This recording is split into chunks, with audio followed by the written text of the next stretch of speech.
the 400 block of East 6th Street, very near the corner actually of 4th and Trinity. There was a large crowd of people that were there at that time. This was Friday night in our downtown entertainment district. It is always busy at that time. We are back to our normal size crowds that we were seeing before COVID hit. And in addition, we have the Rot Rally in town. And I can tell you that we do not think that this incident is in any way related to the Rot Rally. Okay, so I want to make that very clear. As shots rang out, we had officers actually in that block. And so as the shots began to ring out, they immediately jumped into action and responded. Let me talk first about the victims. So the number of victims has actually increased to 14. We had an additional victim that, after I had given my initial press conference, self-transported for medical care and is in stable condition and it is not life-threatening injuries. So we have 2 victims that remain in critical condition, and then we have 12 victims that right now are in stable condition. Almost all of those victims are innocent bystanders. They are not involved in this, that to our knowledge at this point, and I say almost all of them, and I'll talk about that here in just a moment. These are the ones we know about right now, and we're not even 12 hours into this investigation, so please understand everything that I tell you right now is preliminary. The information may change based on our investigation, but I think that when you have something of this magnitude happen, I need to be in front of the public early and often, giving as much information as I can. I want to express our heartfelt commitment to the victims. In this case, we will seek justice. We're going to get the people responsible into custody. I realize when we have an incident of this magnitude that happens in our city, even if you weren't there, if you're a citizen here, you feel it. And because of that, as I said, it's important for me to get in front of this group, and I will continue in the coming days and weeks to keep you informed on how this case is progressing. The suspect information that I'm going to give out is pretty limited, but let me just let you know that we have developed suspects in this case. There are 2 male suspects. I'm not going to release any further information because the investigation is very much ongoing, and we are actively working to get them into custody. I will say that I feel that we are going to be successful in getting them into custody. So we're actively working on that part. This investigation involves multiple local and federal agencies. The Austin Police Department is the lead agency in this. We're being assisted by Texas DPS, as well as by the FBI and our partners at the ATF, because guns were involved in this. This does appear to be an isolated incident between 2 parties. So that's why I say that most of the victims were innocent bystanders, but we're still sorting out all of the victims to see what their involvement is in this case. We're reviewing multiple sources of video. Our officers have their body-worn cameras. We have the public safety Halo camera system, which we've had for a number of years, which did capture parts of this incident. And of course, the local businesses themselves have security footage that we are reviewing for evidence. In reviewing all of this video, it has become very clear to me that our officers were just amazing this morning in the actions that they took, how quickly they took them, and the fact that I truly believe that they saved lives. We had 14 people that were shot, okay? And none of them to this point have lost their life. I'm extremely grateful for that, but I want to highlight that I truly believe it was our officers' quick actions that are largely responsible for that. As I said earlier, they were on scene within seconds and quickly identified several shooting victims that were in distress. They began immediate life-saving measures. They carry on their persons 2 things, an IFAC, which is an acronym for an individual first aid kit, and a tourniquet. And I've seen video already of them running to the victims within seconds, pulling out their tourniquets and beginning to apply tourniquets on gunshot victims. They applied those first aid kit, the things that are in there, and they were conducting CPR on some.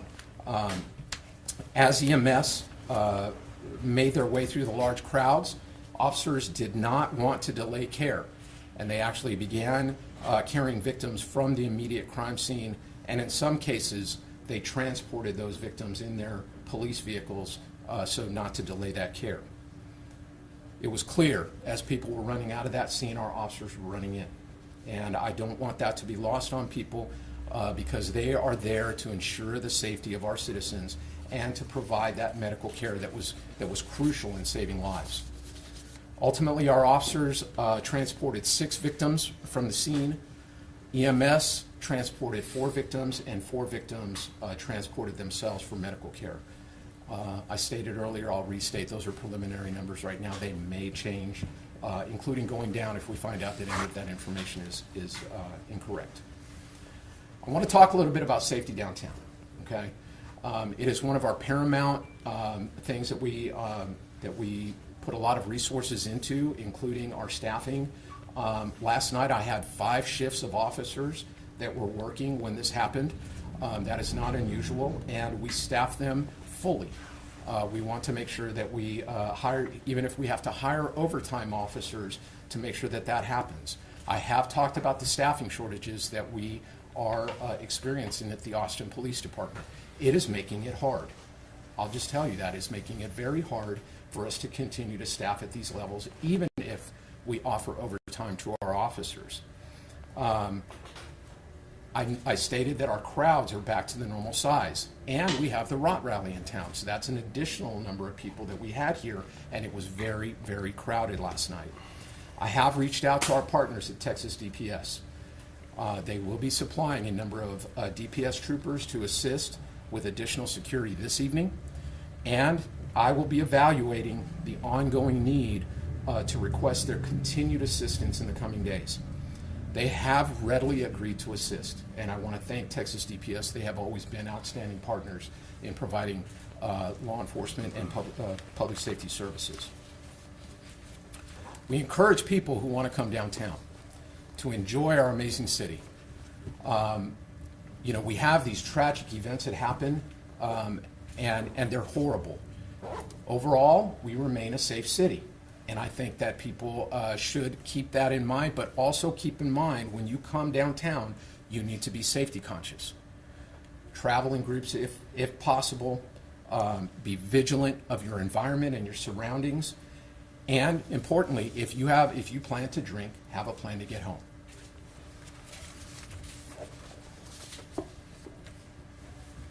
I stated we're not even 12 hours into this investigation yet. There's still a lot of work to do. I want to ask the public to please contact us if they have information on this horrible crime. If you either witnessed this event or you have information that would be good for our investigators to know, I'm asking you to call one of 2 numbers. Either call directly to 911 so that you can provide it, or if you want to remain anonymous, you can call the Crime Stoppers tip line at 512-472-TIPS. You can remain anonymous if you call that tip line. If you have video from this incident, it's important that we get our hands on that video. Finally, I just want to assure the public we're going to solve this case. And we are not going to spare any resources, any time. We've called in all of our resources this morning to begin working on it. They are dedicated to getting this done, and we are actively working to get those responsible into custody. I'll go ahead and take some questions. Taking into account how many people got shot, do we know how many shots were fired? We do not. That is something that is being investigated based on the video evidence, based on the number of casings that we can recover, and then also taking into account it's a very chaotic scene. So that will be something that will be determined in the coming days. Do we know what originated? Was it a fight first and then the shots were fired? Based on our investigation, it appears that this is some type of a disturbance between 2 different parties. I don't have much more information that I can release at this point than that. I want to make sure I'm understanding. Are you saying or alluding to the fact that we could potentially find out there were more than 14 victims, that number could change, or? I just want to say, I said that we had 13 victims several hours ago, and now we're up to 14. There are people out there that might have been shot that have not sought medical care yet or have not reported it to the police, and they may step forward. So those numbers are preliminary right now, and just like they changed from a few hours ago, they may change again. With staffing, you mentioned that you had 5 shifts and that they were all fully staffed, if I'm not mistaken, but you said there were still staffing issues across borders to get those. What staff requirements do you guys really have that are just going forward, especially after an incident like last night? Yeah. So the tough thing for staffing, and we've been talking about this for a while, is the number of vacancies, and the delay of our cadet class has made those vacancies go up at a pretty significant rate. And the start of our cadet class last week or this week, I guess still, was very important to turn the tide on that and to change that, but it's going to take some time. And so in the meantime, we've had to make some very tough staffing reallocations and some difficult decisions, and we ask a lot of our officers in giving their time off to come back in and work overtime. And right now, as just like any other time, it's tough to ask our officers that have already been asked so much of. So I cannot highlight strongly enough, that our officers step up every single day and do the things that are necessary to keep this public safe. They did it this morning, and they do it. I mean, these cases, not on this kind of a scale, they happen almost every weekend. So we're going to keep on doing that. We're going to keep keeping the community safe. Did we see shortages in other parts of town where calls weren't able to be answered for a while because everybody flocked to downtown? That's what we're examining right now.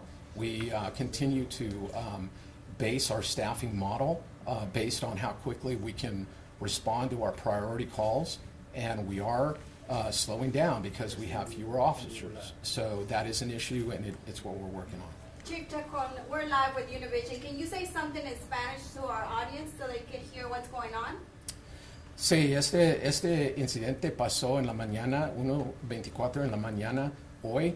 Hay 14 víctimas de balazos que están en el hospital. Nosotros estamos haciendo la investigación para agarrar a las personas que están responsables para este crimen. Y los detectives están trabajando duro para hacer eso. ¿Cuántos sospechosos hay, Chief? Hay dos sospechos. Can you tell us about the tourniquet and life-saving measures training that officers get that they were able to apply last night? Certainly. What I will do in the coming hours and days is go ahead and provide one of my trainers from our police academy. All of our brand new officers in the academy get the tourniquet and IFAC training, and then they are issued that equipment. Early this morning, with everything that happened, all of our officers' equipment was exhausted. We used it all. And so we came back in. I had my personnel responsible for supplying that come back in this morning and resupply our officers so they're ready to go for tonight. But that just goes to show, and I will have that person available to be able to talk about exactly what that training looks like. What kind of charges can a suspect face? That is going to depend on the nature of the injuries ultimately. Certainly we might be looking at everything from deadly conduct up to attempted murder. So all of that is being discussed with the DA's office, and we're working with DA Garza's team on the appropriate charges. Were ambulances having a tough time getting downtown? And if so, is that just because of traffic, or do they have staffing shortages that you're aware of? I don't want to talk to the staffing of EMS. I'll let them do that, but I will tell you that we had significant crowds there last night or this morning, which is not unusual for a Friday night in downtown Austin. And trying to make your way through crowds, especially crowds that are panicked, like this crowd was, can be difficult for the large EMS buses as they're trying to get down there. And so that's why our officers kind of had to take some of the actions that they did. Chief, tenía 13 Telemundo Nacional, dos preguntitas nada más.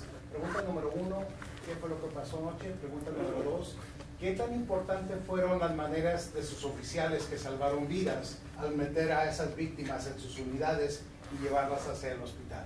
Que pasó en la mañana hoy es un pleito entre dos personas que pasó en la calle 6 y uno o dos de las personas están tirando balazos al otro. Hay mucha gente que tienen heridos de esos balazos. La mejor parte de esa gente son inocentes, no estaban metidos en el pleito. Los oficiales que están allí inmediatamente fue a ayudar a las personas que estaban heridos. En veces usaron sus vehículos para mover los víctimas del lugar del incidente al hospital. Historically, we've Lo seen. importante es haber... Un momento, sí, señor. Sí, Chip. Había 14 heridos. Entonces, ¿usted cree que los que hicieron los disparos estaban buscando intencionalmente herir a tanta gente, o es que había tanta gente que los disparos hirieron a mucho? ¿Qué cree usted en su experiencia? Yo no tengo información ahora que las personas que están haciendo los balazos intencionalmente están con los víctimas, no más entre los dos. Historically, we've seen Yes. What more can you tell us about the suspects and their whereabouts? We're working on that right now. There's not a lot more than I can offer right now. Historically, we've seen mounted and Just one moment. historically we've seen mounted and bike patrol police on that part of 6th Street, but last night we didn't see that. So can you talk about some of the changes that we've seen in those sections of 8th So Street? those units continue to exist. They just didn't happen to be in that area at that moment when this happened. But they're still very much a part of the Austin Police Department. The victims, would you say that the suspects that shot, were they aiming for those victims, or did they just get in the way of the gunfire? What can you tell us about that? I don't have any information right now that the victims were intentionally targeted. It appears that they do appear to be innocent bystanders, but that's still part of that ongoing investigation that we'll have to figure out. You had said you believe most of the victims were innocent bystanders, or all? So that is the part that I'm just talking about, where I believe that most are innocent bystanders, but as we conduct those the interviews with the victims, we'll have to figure out what if any involvement they might have had. And then you said 2 suspects. Do you believe both were shooters? That is still under investigation right now. Yeah, I was wondering if you think shots came from either side of those two groups, or if you're not able to say. Right now I'm not able to say. Can I ask, are there any safety protocols in place after we had the big South by Southwest, driving into the crowd, that might be in place after that helped last night, or that, We have had the safety barricades in place for a number of years. Pretty much as far back as I can remember, having worked here at the Austin Police Department. We block off 6th Street on the weekends for a number of nights to ensure, because of the large crowds and they end up in the street, we don't want vehicles coming through there. So that was the case last night, this morning, and will continue to be the case. I'll go ahead and take one more question. Una pregunta nada más. ¿Qué van a hacer para prevenir algo así esta noche? Número 1 y número 2, el video. Si hay gente latina que tiene video, ¿qué es lo que le está pidiendo ustedes a gente? Ok, primero la video. Si tienes video, por favor, llama al 911 o hay un tip line de parada de crimen. Y si llamas ese tip line, usted puede quedar anonymous. Para esta noche y en el futuro, vamos a, primero esta noche, vamos a hacemos una pregunta a la Texas DPS para ayuda, y van a ayudar en esta noche, y es posible también en los días y también en las semanas en el futuro. Okay, thank you all very much. Thank you, Chief. Thank you.